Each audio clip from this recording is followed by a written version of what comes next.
Bonjour Philippe Germain. Bonjour. Vous avez lu les différentes contributions des étudiants du concours La Parole aux étudiants. Qu'est-ce qui vous a le plus frappé? Alors moi j'ai lu ceux qui étaient impliqués dans Réinventons la politique. Alors j'étais un peu déçu qu'il n'y ait pas de grandes idées de politique et plutôt des idées, individuelles, plutôt pas un grand élan politique permettant de changer le monde comme il faut le faire parce que la crise écologique est là et si on ne s'y occupe pas, si on ne change pas nos pratiques, eh bien on va vers des lendemains qui vont être très très très désagréables à vivre. Et concernant le développement durable, vous pensez qu'en temps de crise, investir dans ce domaine, c'est possible?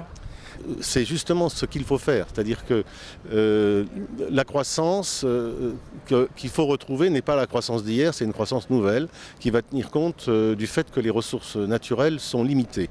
Et donc il faut qu'on arrive à structurer une civilisation planétaire d'ailleurs qui permette d'utiliser la nature au regard de ce qu'elle est capable de nous donner et non pas en créant une dette par rapport au capital naturel de la planète. Et dans ce cadre, faut-il plutôt s'appuyer sur l'investissement privé ou public? Je crois que c'est les deux. Mais si vous voulez, je vais vous donner un chiffre. Les compagnies pétrolières, gazières et charbonnières investissent tous les ans 1000 milliards de dollars.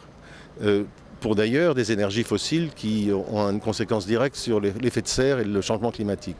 Et aujourd'hui, on cherche des financements publics pour atténuer ce changement climatique de 100 milliards par an. Donc 1000 milliards le privé pour détruire la planète et 100 milliards le public pour essayer de faire face à cet enjeu majeur qui est le changement climatique. Donc il est clair qu'il faut que demain les compagnies pétrolières contribuent, réduisent leurs exploitations et contribuent à tous les effets néfastes du changement climatique. Philippe Germain, merci beaucoup. Merci.